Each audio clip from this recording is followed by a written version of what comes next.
Štovani gledatelji, danas u gostima imamo člana predsjedništva Hrvatske stranke prava, gospodina koji potječe iz Slavonije i vrlo istaknuti aktivni član, to je Drago Marković. Drago, dobro nam došli u emisiju. Dobro večer, pozdrav svim vašim gledateljima, poseban pozdrav Hrvatima u Sjevernoj Americi, odnosno Kanadi. Pošto se mi, Drago, znamo već dugo, možemo u ovu emisiju ići sa ti, nema potrebe. Može. Znamo se godinama već. Evo, idemo odmah, izbori su u samoj žiži interesa čitave hrvatske javnosti i hrvatske dijaspore. Zašto HSP-a nema u javnim medijima? Što je problem? Gledajte, problem općenito medija u Hrvatskoj je što su uglavnom unaprijed svi zauzeli, da kažem, nekako svoje čuke i uglavnom forsiraju ljude koji su im po različitim svjetonazorskim nazorima bliski ili su interesno povezani za njih.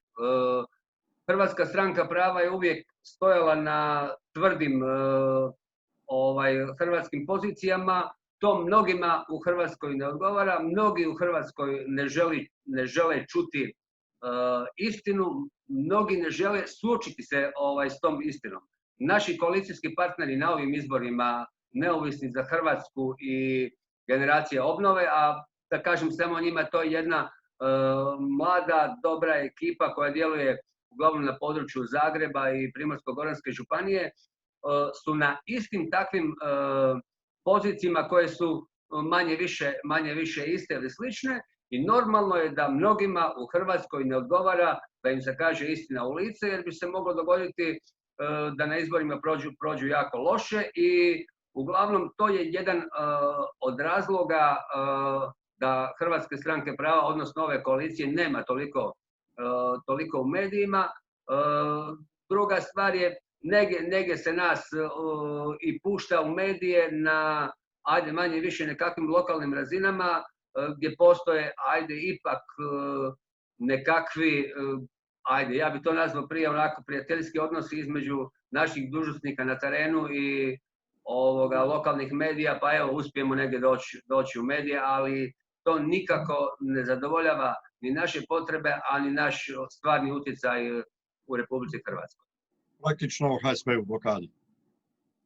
Pa otprilike moglo bi se tako reći na onim bitnim temama koje su bitne za kompletnu Republiku Hrvatsku, pogotovo na temama na kojima mi inzistiramo, koje su bitne za Hrvate u Bosni i Hercegovini i iseljeništvu, te teme jako teško prolaze.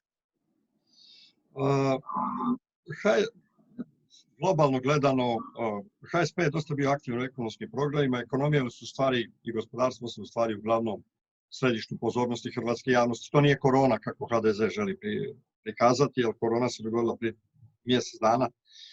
Dakle, jedan od glavnih kamena spoticanja je HSP nije za uvođenje eura, nije čak ni za valutnu klauzulu.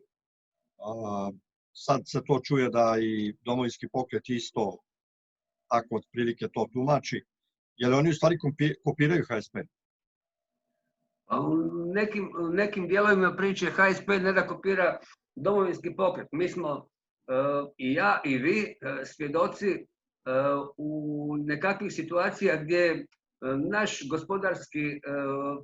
gospodarski program Hrvatske stranke prava i čak nekakvi prijedlozi koje smo mi davali konkretnije, evo ti Tihomire, ti se jako dobro sjećaš situacije u jednoj emisiji Otvoreno, gdje sam se ja čudom čudio kako to ja, sve što je tadašnji ministar ili nekakav HDZ-ov gospodarski stručnjak za financije pričao i govorio, a meni je to sve bilo poznato. A ja nisam po vokaciji nekakav posebno, ekonomija nije moj fokus političkog djelovanja, ali mi je to sve bilo poznato. I onda sam uzeo priopćenje koje si ti pisao zbog vremenske razlike, pa je došlo puno ranije na stol nama u Hrvatsku, pa smo mogli djelovati puno ranije. Čovjek je od riječi do riječi praktički sugerirao napraviti sve što je stajalo u tom našem priopćenju. Žao mi je da ga ja nisam u nekakvoj situaciji jednostavno snimio na nekoj platformi, ali jednostavno to je bilo tako. Dakle, Hrvatska stranka prava, kad je u pitanju euro, mi to držimo da je to posljednja brana za spas Hrvatske države u ovom obliku u kojem je sada. Sa uvođenjem eura gubi se definitivno jedna od temeljnih poluga suvereniteta jedne države.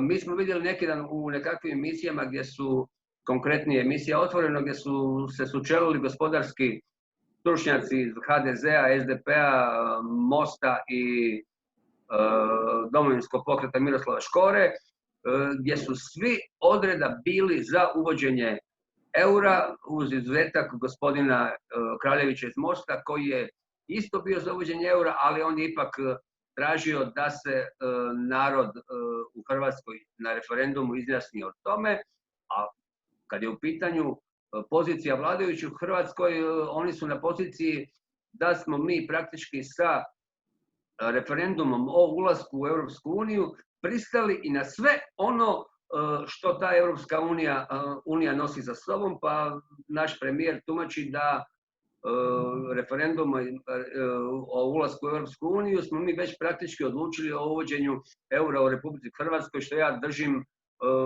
bespredmetnim. Hrvatski narod uvijek ima pravo reći što misli o svim odlukama svakoga. I ja ne znam ko se u Hrvatskoj boji referenduma o bilo kojem pitanju. Da, koliko je bilo poznato, je Britanija izašla iz Europske unije, ali ona je zadržala bila svoju funtu, Švedska je zadržala svoju valutu, Danska je zadržala svoju valutu i čitava plejada, Poljska, Češka, Slovačka, Mađarska, Rumunjska, Bugarska još uvijek imaju svoju valutu, nemaju one 3 baltičke zemlje i Slovenije. Ali ove ostale su ostale na svojim valutama i koliko mi je poznato, samo su Bugari pokušali, ali nije bilo interesa od strane Evropske unije prihvatiti. A gledaj, Tihomir, ti ćeš se sjetiti u vrijeme one velike krize u Grčkoj. Ti si pisao nekoliko tekstova na tu temu. Grci su bili spremni ponovno se vratiti na drahmu, samo su, budući su bili lijeni, strojeve za tiskanje su negdje prodali u staro željezo, pa nisu mogli ponovno se vratiti u taj dio priče. Kažem, ja nisam ekonomski stručnjak da bi meritorno mogao razgovarati o tome, ali argumenti s kojima nas trenutno suočavaju vladajući ili lijevi ili desni HDZ, odnosno SDP, argumenti su, po meni su ti argumenti šuplje. Gospodarska politika i monetarna politika se može voditi jedino ako imaš pod kontrolom svoju banku, nacionalnu banku, odnosno narodnu banku, i ako imaš svoju valutu. Drugačije jednostavno ne ide. Drago, ti si iz Slavonije. Ja sam dolazio i dolazim godinama u Slavoniju. Što bi rekli kod nas Slavonci, ni se šijemo, ni se paramo. Koja vlada je bila najgora ekonomski za Slavoniju, jer ono što mogu vidjeti u Slavoniji je katastrofa. Koja vlada je bila najgora? Koja je izazvala ovoliku katastrofu? Ja tu posebno ne bi nijednu vladu eskulpirao od odgovornosti za stanje u Slavoniji.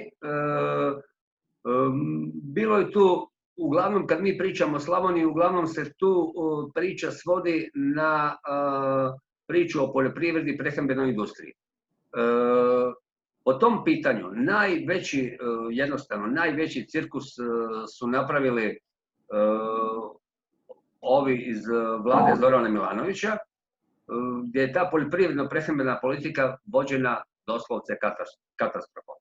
Bio je tu i u jednom vremenu i ministar poljoprivrede gospodin Pankretić, koji je 2 godine u nekoj vladi bio ministar, pa se vidjelo da nije dorastao tome, pa je otišao. Ali definitivno politika poticaja prehrambenoj industriji i politika gospodarenja zemljom su 3 ključne politike koje se u Hrvatskoj, kad je u pitanju Slavonija, koje su se vodile na pogrešan način.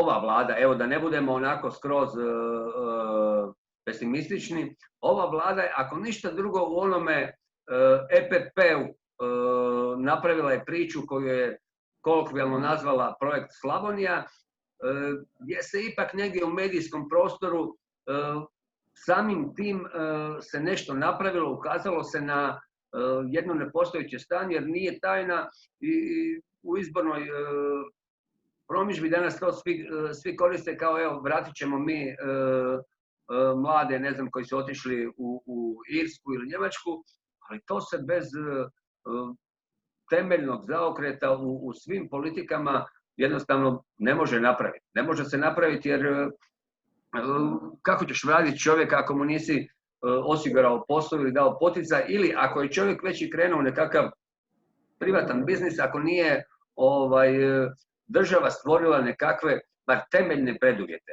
Imamo ogromnu količinu ljudi koji se bore, rade, trude. Ne možemo reći da Hrvati neće raditi, da neće u poduzetništvo, ali kad se u svom biznisu susretnu sa takvim preprekama koje su birokratske naravi u Hrvatskoj, onda je to prestrašno i ljudi jednostavno idu linijom manjeg otpora, pokupe obitelji, idu u uređene sustave Njemačke, Irske, Austrije. Evo, ja se bojim što će biti sad s 1.7. kad, doduše, ajde, korona će to za jedno vrijeme odgoditi, ali Austrija otvara svoje granice prema Hrvatskoj. I otići će opet jedan dio ljudi odavde. A država ništa nije u nekakvom suštinskom smislu napravila da bi ljudi ostali i opstali na prostoru Slavonije. Evo, ne znam, vi ste vidjeli sad, pratite ovu priču oko, ja to zovem rat za zemlju, Fortenova grupa, Belje, pritisak na ove načelnike i gradonačelnike, nove ugovore za zemlju, to je otišlo do ne znam, karikaturalnih granica, na koji način ste sve radili nekakvi pritisci na te ljude da potpiše nove ugovore. A pitanje je što će na kraju biti sa tom zemljom. Ovako globalno kad se gleda, što je više štete napravilo? Sustav poticaja koji se isplaćuje na zemlju, pa makar i nije bila u rukama vlasnika, niti je uopće obrađuje, ali je mogu da prijavi bilo koga pa da dobije poticaj, ili su ove kvote koje su Vajni, Sanaderovi, evo baš Jandroković, Njonjo, je potpisao te kvote u kojima u stvari mi imamo puno lošiju situaciju danas za poljoprivredu nego dok nismo bili članica Europske unije. Gledajte, to je istina. Ja se jako dobro sjećam tih vremena pred kampanja i kampanja vezano za ulazak u izbore 2011. godine, gdje se praktički lomila priča oko ulaska u Europsku uniju, gdje je bivši predsjednik Srb upozoravao nebrojeno puta baš na te kvote koje je Hrvatska dobila i imala u prvim godinama ulaska u Europsku uniju. Mi smo tada tvrdili da će po tim kvotama jedna šećerana morati biti zatvorena. Jedna je zatvorena, vidjet ćemo sad hoće li biti i druga, hoće li ostati samo jedna šećerana u Republici Hrvatskoj.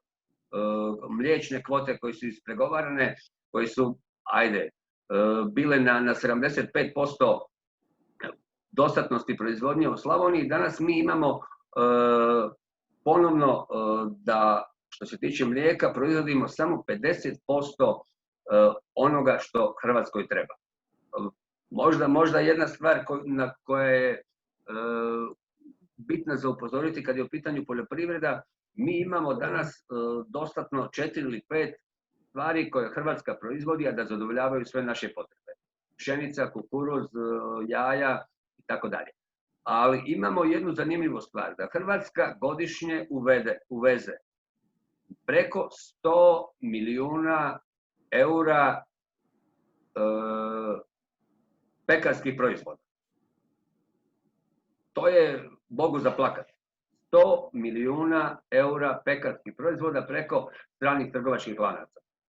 To je jednostavno žalosno, ali to je jednostavno tako. Može se to na određene načine riješiti, da se i tim stranim lancima koji prodaju najčešće njemačku ili austrijsku robu, ovdje da im se taj dio priče ograniči da moraju prodavati strani lanci bar 50% domaćih proizvoda sa slavonskih polja. Znači, Slavonci ne znaju peći kruh, a Ličani ne znaju napraviti krompir. To je otprilike tu. Ma i zaboravio sam ovo kratko vezano za sustav poticaja.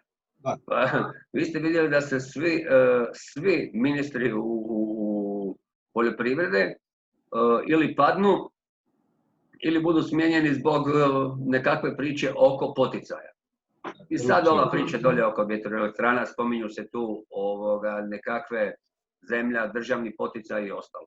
Sustav poticaja jednostavno treba redefinirati. Ne znam, ja sam negdje nedavno čak i predlagao da 2/3 poticaja moraju biti isplaćene temeljem uroda. Nečega što je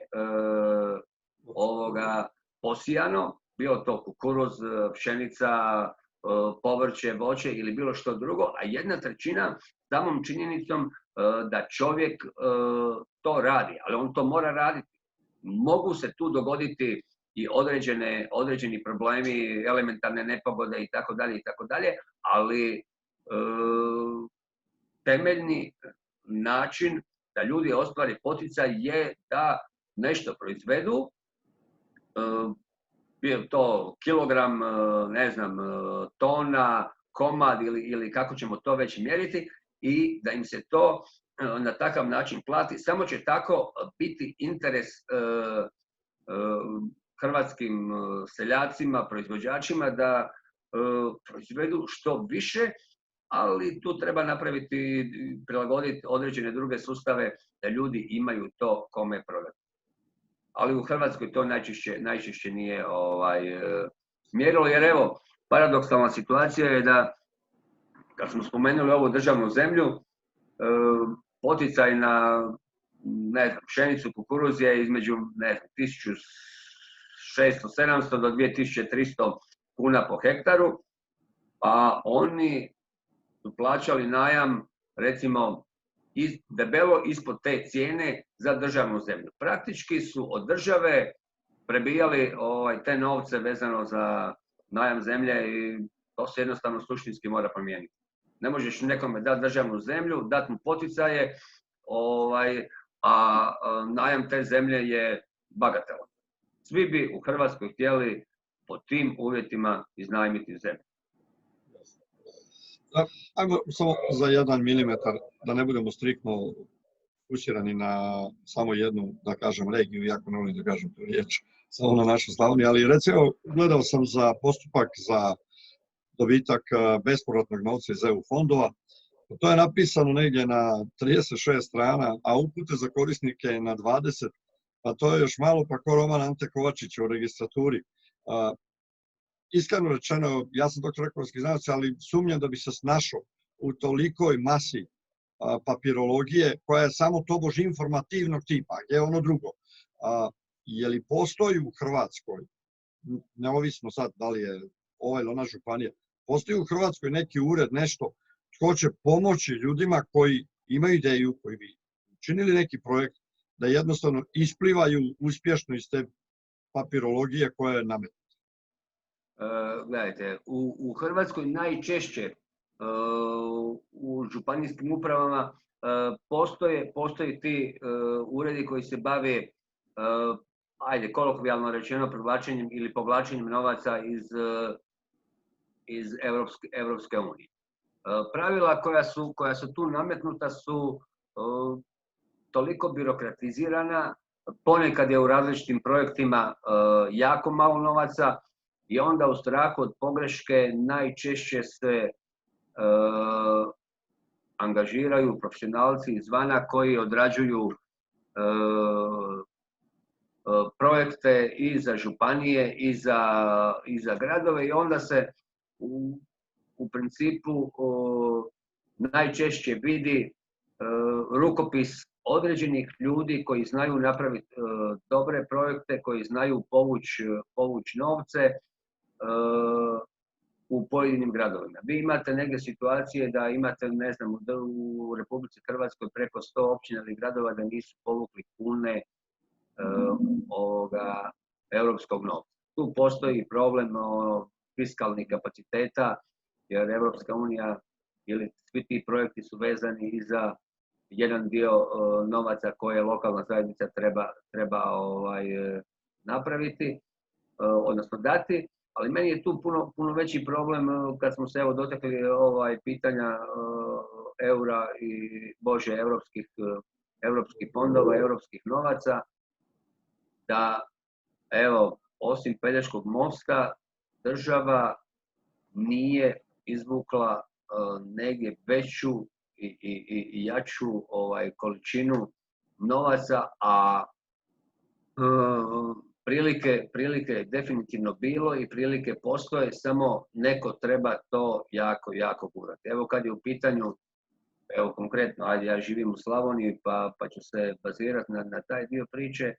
Nedavno sam pročitao jedan tekst gdje za put od Zagreba do Osijeka Podravskom magistralom, odnosno Podravskim željezničkim koridorom treba nekih 6-7 sati uz presjedanje između nekakvih postaja pa nas vozi autobusi i tako dalje i tako dalje. Prošli smo bili u vrijeme Franje Josipa kad je ta željeznički koridor kad je napravljen. Nažalost, ali to je tako.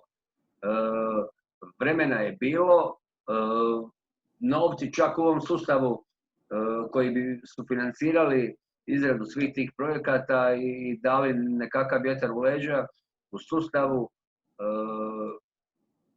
državnog proračuna i Hrvatskih željeznica sigurno postoje, ali budući da godišnje država daje negdje oko skoro 1 milijardu kuna potpora Hrvatskim željeznicama, mislim da bi bilo puno bolje da se riješi ogromne količine sindikalaca, ne znam, oni imaju tamo 15 do 20 sindikalnih središnjica u okviru sustava Hrvatskih željeznica. Svak vodi tu nekakvu svoju politiku, svak traži nekakva svoja prava, a novci jednostavno nestaju i mislim da bi tu bilo puno pametnije da se to uložilo u sustav poboljšanja željezničkih koridora, a onda bi u svakom slučaju bilo više posla i za one koji rade u sustavu Hrvatskih željeznica, ali bilo bi bolje i za gospodarstvo jer bi promet bio sigurno jeftiniji. Ajmo ovdje bio neki, kako bi rekao, gospodarski segment, ajmo to podvući ovako. Dakle, poticaje biste promijenili.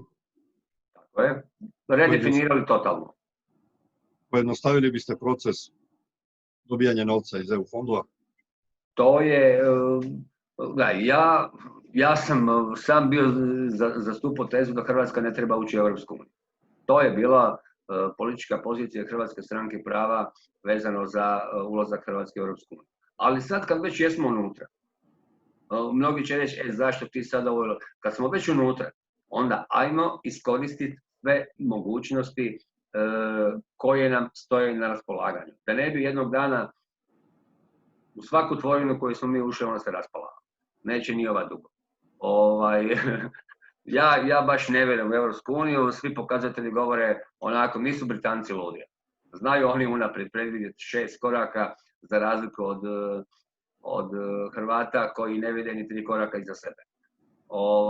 Ali kad smo već unutra, idemo uzeti sve što možemo uzeti. I to je jednostavna logika. Neću reći po svaku cijenu, ali skoro po svaku cijenu. Evo, to je.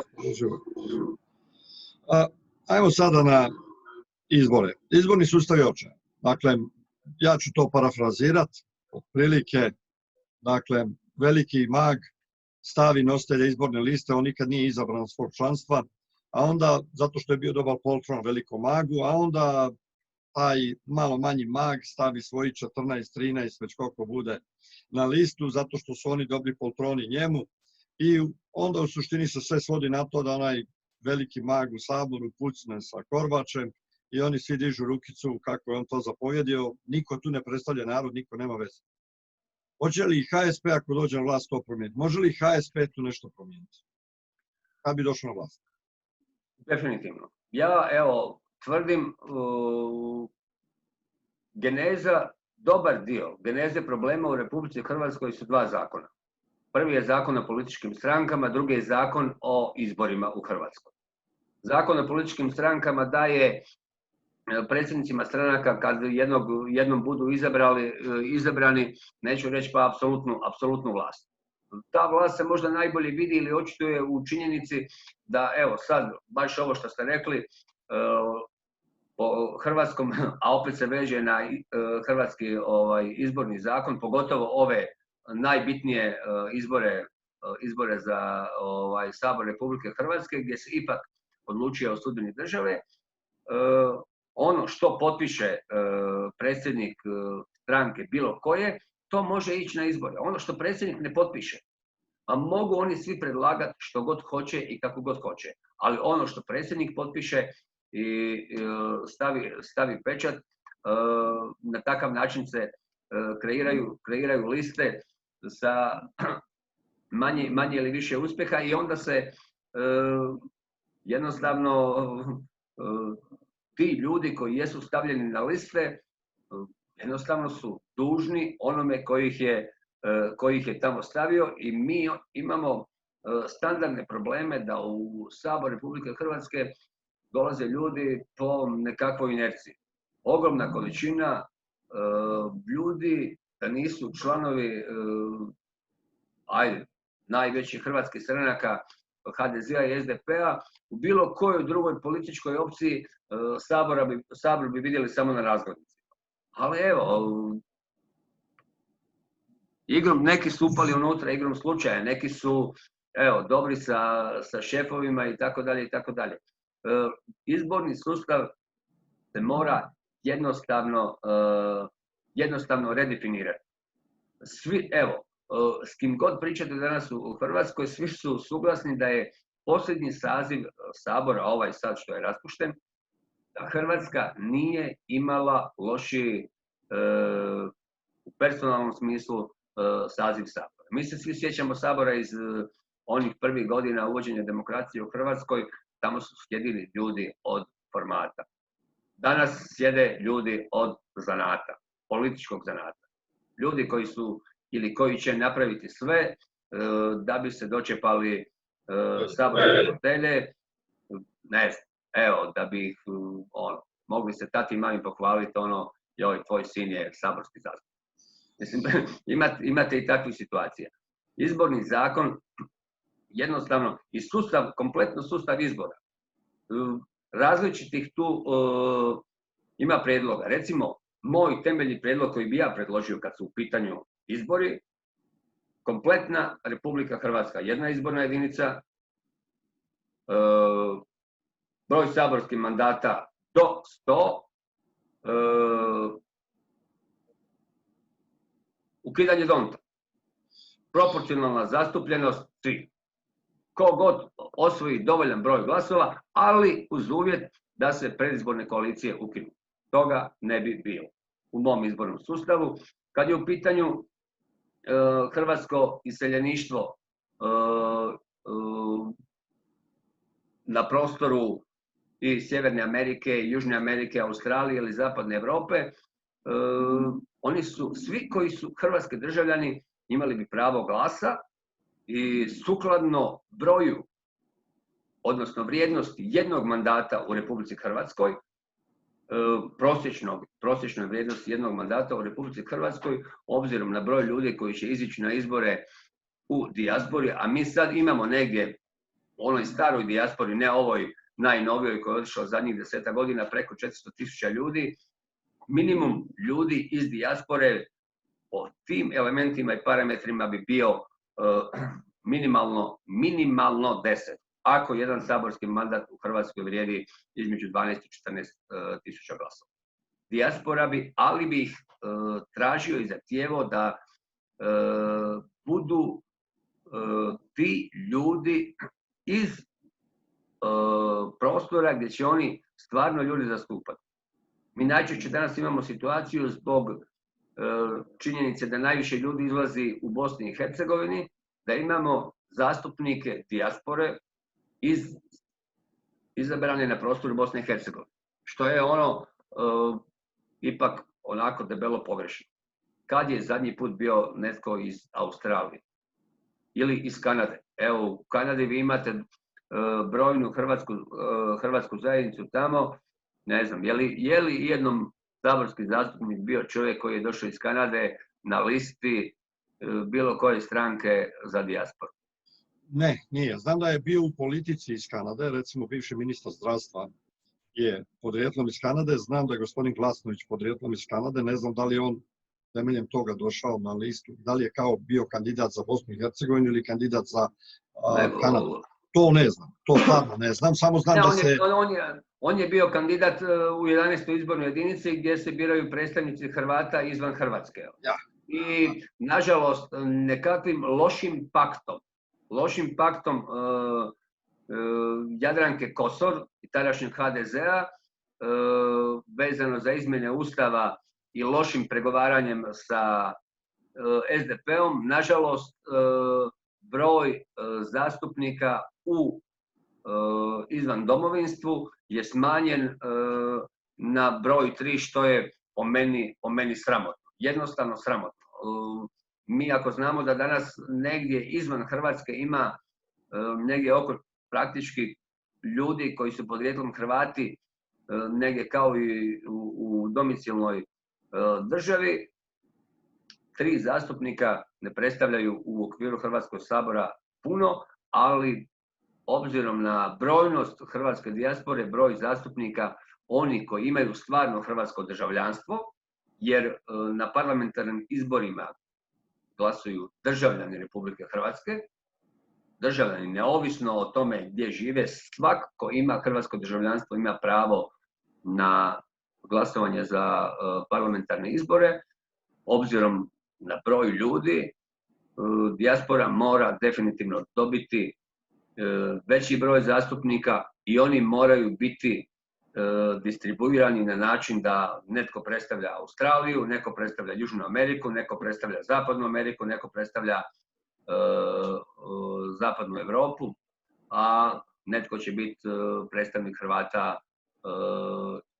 sa prostora druge hrvatske domovine Bosne i Hercegovine.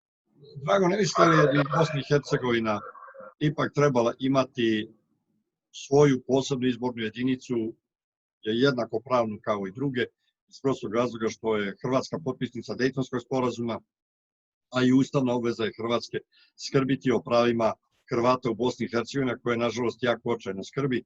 Pa ne mislite li da bi ipak oni zavrijedili, zaslužili imati svoju izbornu jedinicu ravnopravnu sa svim ostalima, gdje će se njihov glas ravnopravno čuti sa svim drugim državljanima Republike Hrvatske? Hrvatska ima svoj zakon, ima svoj ustav. U ustavu kaže osobita briga i skrb za Hrvate bez obzira gdje se nalaze. Hrvatska ima puno razloga skrbiti se puno bolje i puno kvalitetnije o Hrvatima u Bosni i Hercegovini. Svi znamo u kakvom se geostrateškom položaju nalazimo, svi znamo ko su nam susjedi, svi znamo da, ja to mogu slobodno reći ovdje, Bosna i Hercegovina ne može opstati bez Hrvata, a Hrvatska dobrim dijelom ne može opstati bez Hrvata Bosne i Hercegovine. Ako Hrvati odu i ako budu majorizirani u Bosni i Hercegovini na način kako to sada radi bošnjačka većina u Federaciji Bosne i Hercegovine, mi ćemo se naći u gadnim problemima. Hrvatska treba učiniti sve, puno više nego što sada čini za opstanak Hrvata u Bosni i Hercegovini.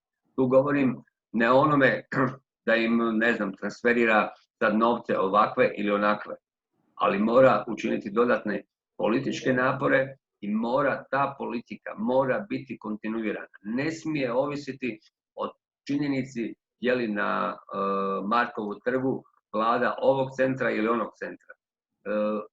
Jednostavno skrb o Hrvatima Bosne i Hercegovine mora biti kontinuirana i mora imati svoj kontinuitet da bi održivost Hrvata u Bosni i Hercegovini postala činjenica.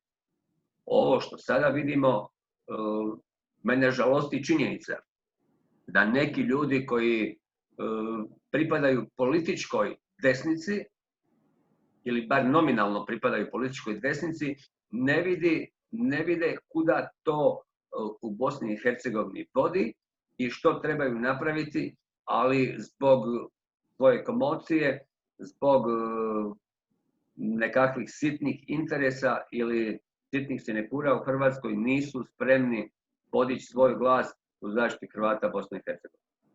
Bez Hrvata Bosne i Hercegovine u nekakvom strateškom položaju Hrvatska gubi puno. Popisi birača. Uvijek se svi postaje pitanje oko toga, jer se radi, iskreno rečeno po meni, o malo ozbiljnijoj lakrdiji, jer evo recimo ja ću dati primjer. Tamo kuća moja u Osijeku, pored mene je stanovala baka koja je umrla 1999. godine. Na kćer je već i prodala tu kuću, a poziv za glasovanje njoj još uvijek stiže. Sa druge strane, negdje za Božić ja sam otišao posjetiti majku, jer je javljeno mi je da je jedna što je živa. Sad ja sam se prijavio ovdje u konzulatu da ću glasovati, onda mi nisu dali glasovati, jer kaže, ali tamo ste se prijavili, kao da ja mogu za 15 sati preletiti pa ponovno glasovati u Kanadi drugi put. Zašto? Ko radi te takve gluposti da sa jedne strane pokojnici dođu, pozivaju se na glasovanje, a umrli su prije 20 godina, neće se čuti ako dobije moj otac koji umro prije 4 godine, poziv za glasovanje. Tko je zadužen i zašto ne radi svoj posao? Uredi državne uprave u Republici Hrvatskoj vode popise birača, a popisa stanovništva u principu Ministarstvo uprave. Gledajte, što se tiče, evo, tu je u zadnje vrijeme baš vezano za zakon i popis stanovništva koji ide iduće godine, iskočio jedino problem vezano za grad Vukovar, gdje je HDZ popustio Miloradu Pupovcu, popustio mu je da jedan članak zakona vezano za popis pripadnika nacionalnih manjina definira na način da će to raditi pripadnici nacionalnih manjina. To je duboko diskriminatorna odredba. Zašto bi, ne znam, Srbina morao popisivati Srbin, Mađara Mađar, Čeha Čeh. Svi ljudi koji žive u Republici Hrvatskoj, jedno od temeljnih uvjeta i za stjecanje državljanstva po svim važećim zakonima i starijim zakonima je poznavanje hrvatskog jezika. Ja tu ne vidim, ali baš nikakve logike da, ne znam, Hrvat ne bi mogao potpisati Mađara ili da Mađar ne bi mogao popisati Hrvata ili Čeh, Slovak, Talijan ili bilo ko drugi ne bi mogao popisati, raditi popis stanovništva. A što se tiče samih rezultata, ne znam koliko ste pratili, mi smo rezultate o popisu stanovništva iz 2011. Dobili tek 2013. 4,5 milijuna Hrvata. Kinezi popišu 1,3 milijarde Kineza za 60 dana i to javno objave i publiciraju. Ali se kod nas uvijek sa tim i takvim podacima manipulira. Manipulira se zato što imali ste posebnu tešku situaciju vezano za Vukovar, gdje je opet u onim famoznim izmjenama Ustavnog zakona o pravima nacionalnih manjina, gdje su definirali da se na 33% pripadnika nacionalne manjine može uvesti jezik i pismo te nacionalne manjine. Pa se onda to u Vukovaru negdje po tim popisima negdje navuklo na 34-5% i onda smo imali cirkus i ne znam, cijela država se bavila tim pitanjima. Po meni, a pitanje vezano za Vukovar je iskočilo već puno ranije, i 2009. godine kad su nekakvim neprincipijalnim trgovinama, ne znam, HDZ i SDSS donijeli nekakav statut koji je dopuštao srpskoj nacionalnoj manjini da mogu služiti se u službenoj korespondenciji svojim jezikom i pismom. A onda je to poslije amenovano i drugim aktima. I dobili smo to što smo dobili, a taj novi zakon je jednostavno diskriminirajući. A što se tiče ovih popisa birača. Drago, samo prostavi samo za Vukovar. Ja imam taj dojam, ispravite me ako sam u krivu, ali da se tu radi o jednom konfliktu. Naime, popis državljana, popis stanovništva je popis svih državljana. Znači osoba ne mora živjeti u Vukovaru, ali se tobože vodi kao da je podrijetlom iz Vukovara i hrvatske državljani neovisno o nacionalnosti. Sa druge strane, zakon je trebao u stvari, kako se meni čini, da bude fokusiran na to tko živi u gradu. Ja osobno sasvim otvoreno mogu reći, Srba u Vukovaru nema više od 20%. 20% to je to. To je oni koji žive, dakle to su žitelji grada. Ne može se popisati u žitelje grada i pravo nacionalne manjine, a on živi u Bačkoj Palanci. Kakve veze ima sa Vukovarom? Evo, odmah da nadopunim. Radi se baš o tome. Zašto je Milorad Pupovac insistirao da se tu radi, da baš njegovi, rade popis stanovništva u gradu Vukovaru. Srbi da popisuju Srbe, Hrvate, šta morat ćemo naći onda u Vukovaru ima, ne znam, 15-20 nacionalnosti i svak bi praktički trebao popisivati svoje. Ni s jednom drugom nacionalnom manjinom u Hrvatskoj po tom pitanju nema problema, ima samo i to ne sa svim Srbima, nego sa političkom elitom koja, pa mogu se slobodno reći, čak i ne predstavlja veliku većinu Srba u Hrvatskoj, ali je najglasnija, najbliža je novčaniku i oni praktički određuju pravila igre. Vi ste imali zadnji puta situacije da na jednoj adresi kući koja u Vukovaru ne postoji popisano 22 ljudi. Nema ih, ne postoje. I Pupovac hoće namjerno, evo unaprijed kažem, želi manipulirati popisima stanovništva kako bi zadržao nekakva prava, utjecaj i sve ostalo što ga čini politički faktor. Ne znam, Tihomire, koliko si pratio zbog vremenske razlike, vi ste jučer imali incident u Vukovaru. Sukobe između, nazovimo to, navijačkih skupina, gdje po svemu sudeći, kako to izgleda ovako promatrano sa strane, imate situaciju da je to kontinuirano podgrijavanje incidentne situacije pred izbore. Imate i ovu priču iz Zagreba, imate nekakve stotine i tone grafita i sad smo došli ponovno na Vukovar i sukob navodnih navijačkih skupina u kojoj se, evo, po javno dostupnim podacima imate dvojicu policajaca koji su se otvoreno stavili na stranu navijačke skupine koja je proganjala dečke iz Bad Blue Boysa. A onda imate negdje svugdje po društvenim mrežama javnu potporu i podršku grobara iz Beograda, Delija iz Beograda, toj srpskoj navijačkoj skupini koja nominalno otprilike je formirana s ciljem da bi mogla djelovati na takav način, izazivati probleme, a svi problemi da se onda potrpaju pod tepih i svedu u okvire navijačkog nasilja, a svi koji imalo zna situaciju u Vukovaru i vidi da je to proizvod nečega drugog. Definitivno.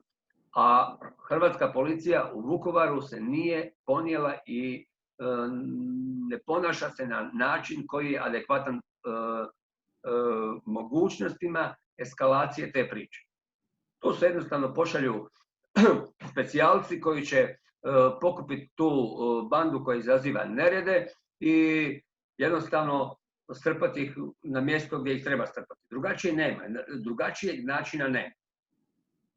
Evo. Drago, sad tu mi je jasna jedna stvar. Ministar policije Božinović poziva hrvatske državljane ne putovati u Srbiju, a ovi dođu masovno iz Srbije. Tobož zbog korone ne možemo ići, a zbog korone ovi mogu doći. A koja je to logika? Kod nas gdje počinje Hrvatska prestaje logika. Otprilike je to tako. Otprilike je to tako.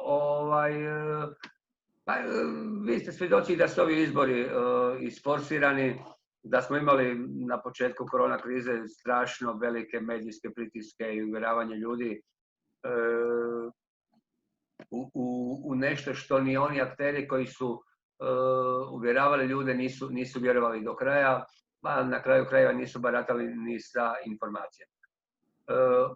Kako se vidjelo da izbori idu, onda se ta priča o koroni stavljala negdje sa strane s ciljem da se ipak Hrvatska pokaže kao free korona destinacija kako bi turisti mogli doći u Hrvatsku, ali vidite da se u zadnje vrijeme suočavamo sa opet porastom broja ljudi koji su oboljeli od korone i da se u nekim segmentima najavljuje mogućnost možda čak ako situacija bude eskalirala, ako situacija eskalira, čak i odgoda ovih parlamentarnih izbora.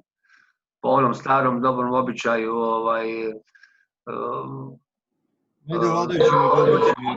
odgođena akcija ništa nas ne smije iznenaditi. Ne ide razvoj situacije baš dobro u vladajuću stranku, pa onda možda se i odgodi da se poboljša malo, a onda možda budu ponovno. To tako mi otprilike izgleda. Ovdje u Hrvatskoj je svašta moguće. Imamo do izbora još otprilike nekakvih 15 dana. Ovo su u svakom slučaju i sadržajno i politički i vrijeme u koje se održavaju najčudniji izbori do sada, gdje je svima koji se bave i politikom i analitičarima, čak i ovim anketarima, teško procijeniti kako će izgledati Hrvatski sabor ako ovi izbori budu provedeni. A moguće, obzirom kakvi su odnosi, da se dogodi situacija u kojoj će odlučivati nekoliko glasova koji će prevagnuti na jednu ili drugu stranu, da se dogode čak i novi izbori. Ali vidjet ćemo koliko će pojedini ljudi na pojedinim listama biti tvrdi i koliko će im saborska stolica biti draga. Drago, ajmo rezimirati ovaj politički dio. Promijenit ćete izborni sustav, daćete veća prava. Izborni sustav ćemo promijeniti, zakon o političkim strankama ćemo promijeniti. Uporaba pisma manjinskog. Molim, oprostite. Uporaba manjinskog pisma. To se jednostavno mora promijeniti. Broj zastupnici u okviru našeg izbornog sustava. Zastupnici nacionalnih manjina ne postoje. Zastupnici nacionalnih manjina idu na liste i koliko dobiju glasova, toliko će participirati u Hrvatskom saboru.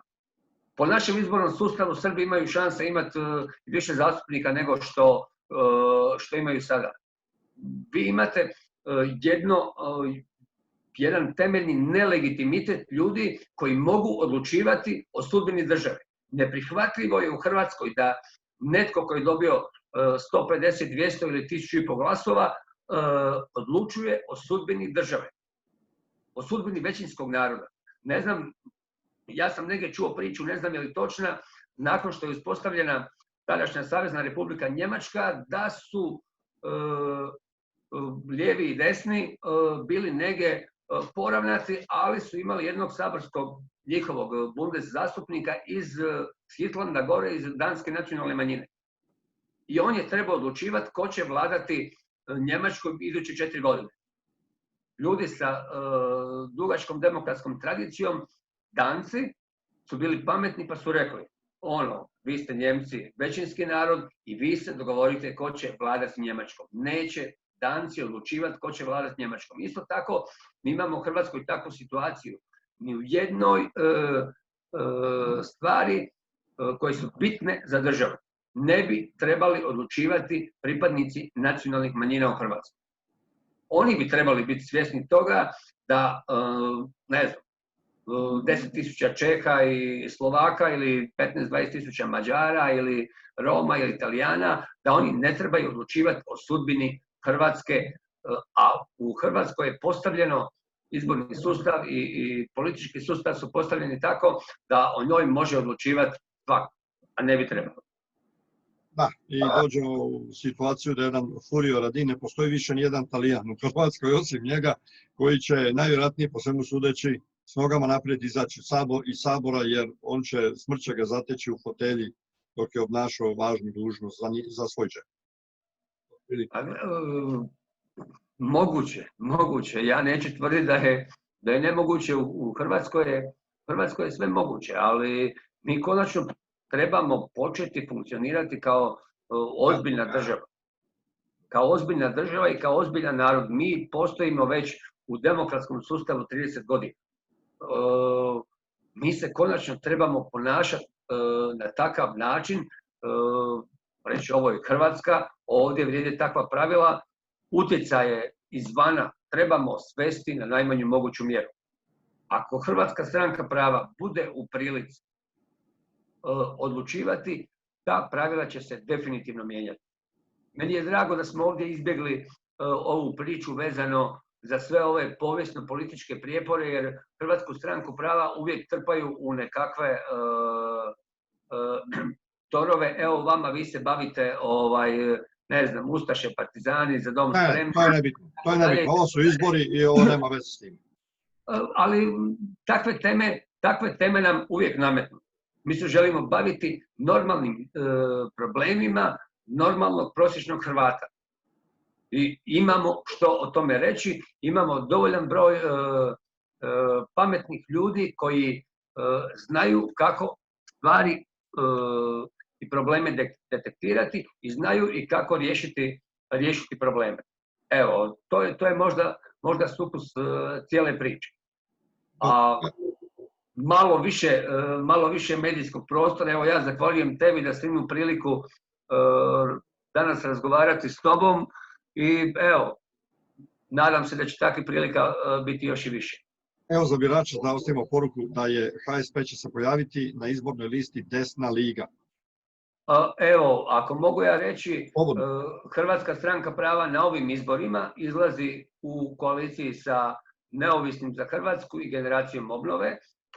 Naša koalicija ili platforma se zove Desna liga, ali na glasačkom listiću će stojati Neovisni za Hrvatsku, Hrvatska stranka prava i Generacija obnove. Lista nosi broj 4, vrlo dobar 4, Ante Rebić broj 4. Odlično. Pozivamo sve Hrvate, sve državljane Republike Hrvatske da iziđu na izbore, da svoje povjerenje i svoj glas daju Desnoj ligi, koaliciji Neovisni za Hrvatsku, Hrvatska stranka prava, Generacija obnove. Mi sigurno nećemo izdati. Evo, to je naša poruka. Hvala najljepše, drage. Vidimo se kad dođemo u Hrvatsku. Uživo. Meni će biti drago i evo, budući da si ti u Kanadi, pozdrav svim Hrvatima u cijelom svijetu. Hvala najljepše, svako dobro. Doviđenja. Doviđenja.